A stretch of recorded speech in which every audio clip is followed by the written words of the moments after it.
lonceng alam berbunyi, dan kali ini lonceng itu berbunyi di Kremlin.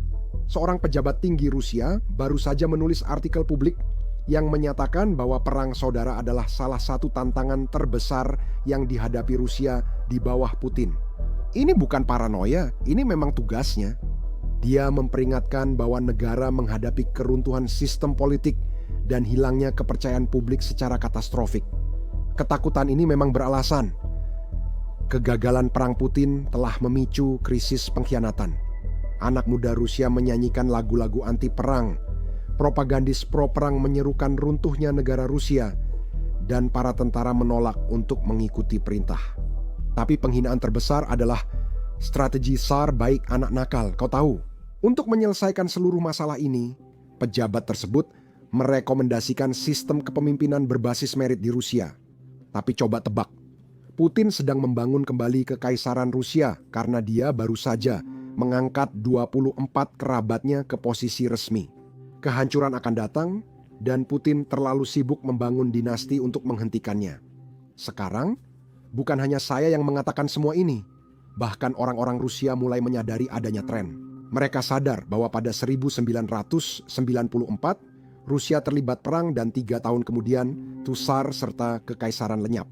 1989 Rusia baru saja melihat perang 10 tahun di Afghanistan, dan 2 tahun kemudian kekaisaran Soviet runtuh. Sekarang Putin terlibat perang yang lebih lama dari Perang Dunia Pertama. Karena itu, mereka menyerukan runtuhnya Rusia dan menyampaikannya ke publik Rusia. Dengarkan ini. Kata kamu paham apa yang harus dan sekarang, saya ulangi, masa yang sangat sulit akan datang. Perang berkepanjangan dapat memicu krisis ekonomi. Yang krisis ekonomi akan berubah menjadi krisis sosial, dan krisis sosial itu kemudian akan berubah menjadi krisis politik. Jadi saya ingin berbicara kepada penonton. Jika tidak tahu apa yang akan terjadi besok, sebaiknya baca buku sejarah kelas 9-10. Lihat yang terjadi di sini. 100 tahun lalu, 100, 110, 120. Apa yang menyebabkan hal ini? Perang Dunia Pertama, bukan? 3 tahun perang, kemiskinan penduduk, ketidakpuasan di dalam tentara, penurunan produksi, dan sebagai akibatnya perang saudara. Ya, 6 revolusi, lalu perang saudara. Benar, awalnya mereka menyingkirkan Tsar. Mereka pikir akan lebih baik seperti itu, dan baru kemudian Bolshevik datang. Jika kamu tak percaya Maxim dan aku, bacalah buku sejarah. Cukup ubah tanggal dan nama, semua teka-teki langsung tersusun. Aku jamin. Sejarah, ya tinggal ubah tanggal dan nama belakang.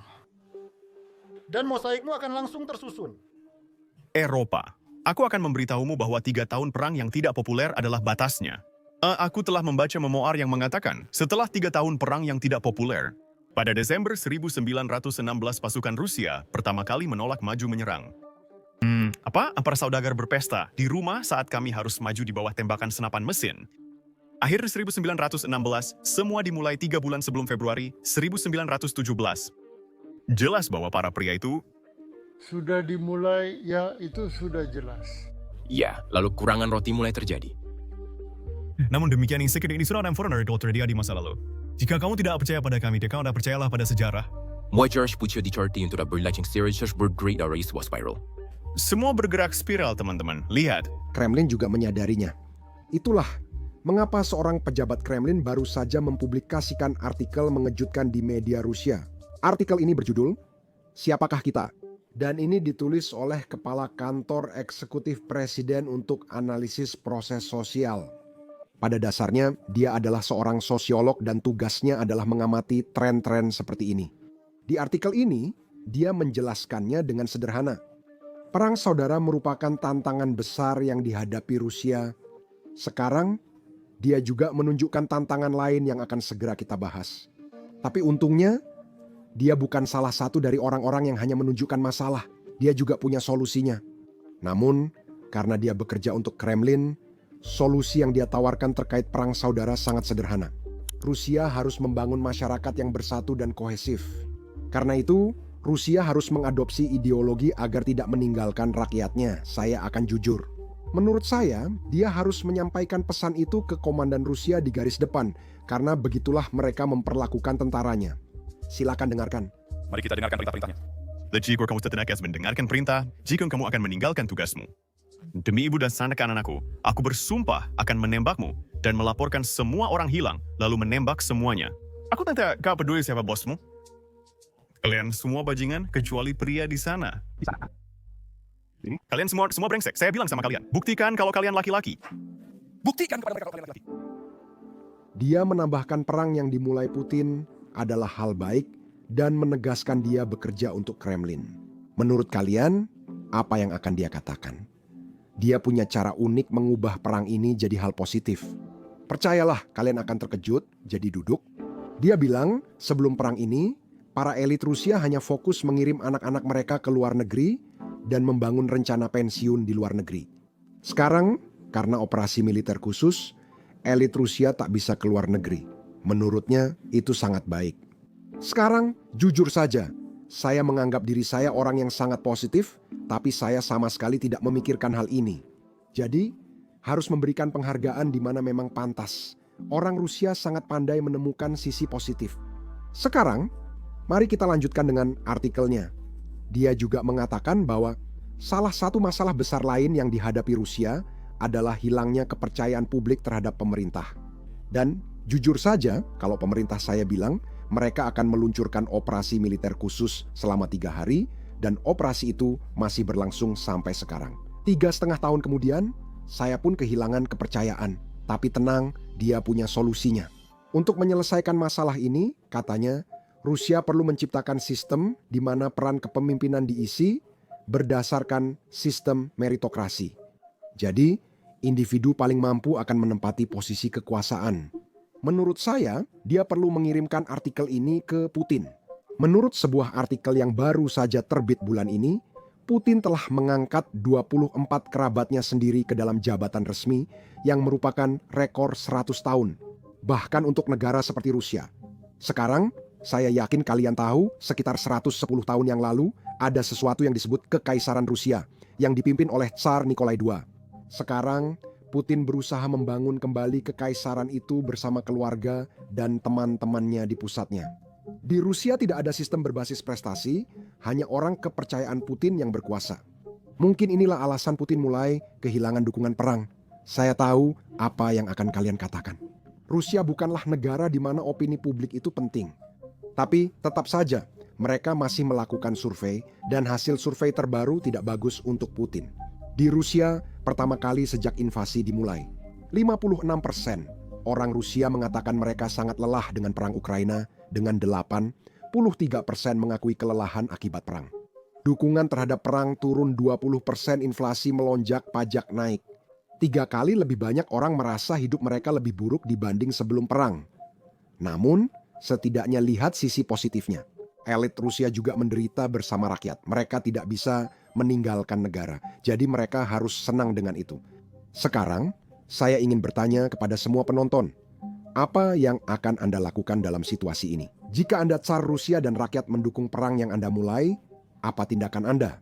Sekarang, apakah kalian bilang bahwa kalian akan menarik diri dari perang itu? Nah, itulah sebabnya kalian bukan Tsar, karena kalian tidak berpikir seperti seorang Tsar. Putin melakukan ini. Kremlin akan menggelontorkan anggaran besar untuk penegakan hukum dan layanan keamanan. Pelajarannya di sini sederhana. Jika rakyat marah, kamu harus menambah anggaran untuk polisi rahasia atas nama penegakan hukum. Tentu, itu yang dilakukan Stalin. Namun, seperti yang Gorbachev sadari kemudian, ini hanya bisa dilakukan sementara waktu. Akhirnya, tagihan itu tetap harus dibayar. Dan sayangnya Rusia tidak mampu membayarnya. Inilah mengapa kita bahkan melihat eksekutif pertahanan pembuat senjata untuk Putin. Pihak yang diuntungkan dari perang ini memperingatkan kemungkinan runtuh seperti tahun 1991. Ini adalah sesuatu yang sudah pernah saya tunjukkan kepada kalian sebelumnya. Tapi kalau kalian melewatkannya, coba dengarkan. Ini adalah sektor real. Sektor real dari perekonomian. Sekali lagi, dengan pengecualian bagi mereka yang bekerja di industri pertahanan dalam satu bentuk atau lainnya, berada dalam situasi yang sangat suram. Karena uang telah menjadi mahal. Ya, devaluasi meningkat, ya biaya-biaya naik, dan tidak ada akses ke kredit yang terjangkau. Keluar dari sana secepatnya. Inzuarwan menghadapi kekurangan arus gas. Semua orang. Dan kita melihat kembalinya kesepakatan barter, Spitfire itu di masa-masa yang terlupakan pada tahun 1990-an. Dan tak Rusia, dalam kondisi yang tidak mungkin ada pertumbuhan ekonomi.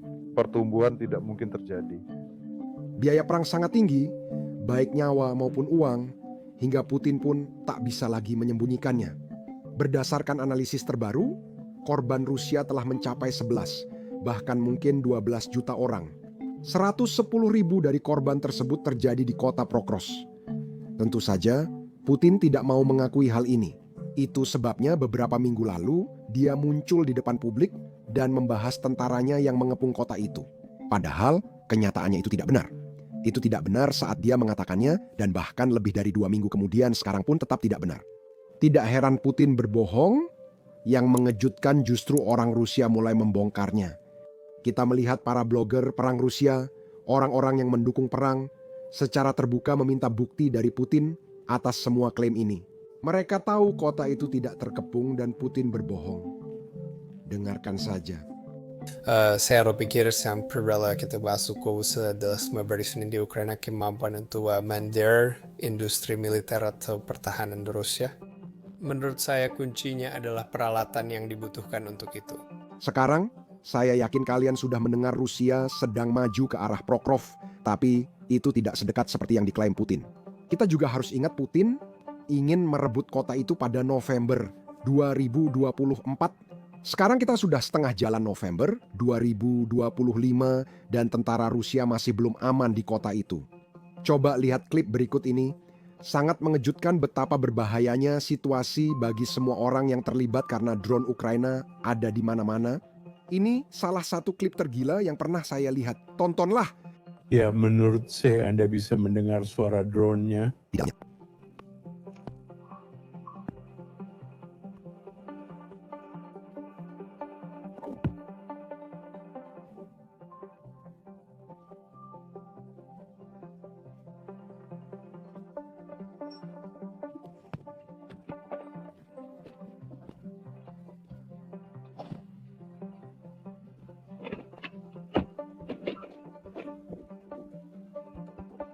Iya, audionya tidak terlalu terdengar jelas. Iya, setidaknya tidak terdengar di headphone saya, tapi mungkin akan terdengar di perangkatnya. Tapi kamu bisa mendengar suara melengking itu. Ya. Kemungkinan ada 3 drone yang mengenai ini, dan saya pikir mereka ada di dalam kontainer pengiriman.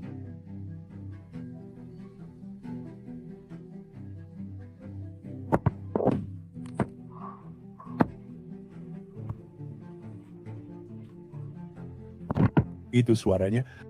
Itu jatuh, lari berhenti diam-diam.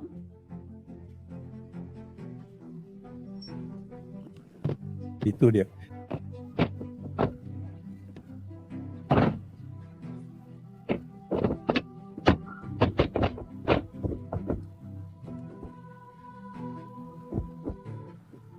Itu sama Pria yang tadi berteriak, mengalahkan.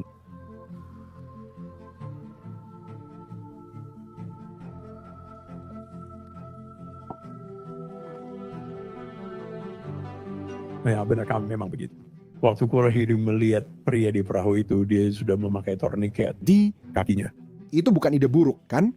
Memang seharusnya begitu. Apa negatifnya? Tidak ada. Itu bukan sebuah Ide yang buruk.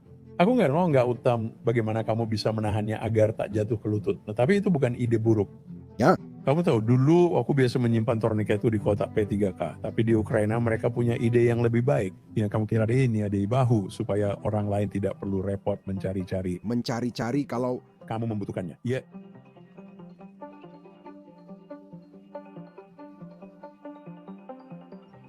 Baiklah. yang Hal buruknya mereka menabrakkan 3 drone ke rumah ini. Ada drone di atas mengawasi dan tak ada yang terlihat keluar. Terus jadi mereka akan terus menyerang target ini dan 1 orang ini terluka. Ada aturan yang kami miliki di pasukan khusus.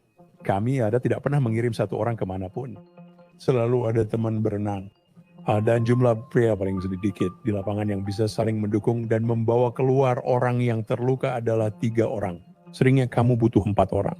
Mudah-mudahan inilah hal-hal yang kamu ajarkan pada prajuritmu. Mereka tahu apa yang mereka lakukan. sekarang itu hanya sebagian kecil dari apa yang kami lakukan setiap minggu di seri terbaru kami, Battlefield Breakdown. Sayangnya, banyak dari klip-klip ini tidak bisa kami unggah di YouTube karena YouTube akan membatasi video kami atau bahkan menghapusnya. Inilah realitas perang modern. Saya rasa penting untuk membahasnya. Itulah sebabnya kami membangun platform kami sendiri, Basics Insider. Kami membangunnya dari awal, jadi kami tidak memiliki batasan apapun. Tak ada yang memberitahu kami soal topik yang boleh atau tidak dibahas, dan kami juga tak menayangkan iklan. Dengan begitu, kami tidak perlu khawatir tentang apa yang disetujui oleh pengiklan dan apa yang tidak disetujui oleh pengiklan. Kami menjalankan situs web ini melalui dukungan dari kalian semua. Jadi, jika kamu adalah seseorang yang tertarik menonton video seperti ini dan tertarik pada topik-topik yang tidak ingin dibahas oleh YouTube, maka kamu harus benar-benar cek situs web kami, basicsinsider.com. Kamu juga bisa klik tautan di deskripsi atau pindai kode QR di layar kamu. Setelah kamu mendaftar, kamu akan bisa menonton semua video yang belum bisa kami unggah di YouTube. Kamu juga mendukung channel dan liputan kami. Terima kasih, nama saya Sam. Sampai jumpa di video berikutnya.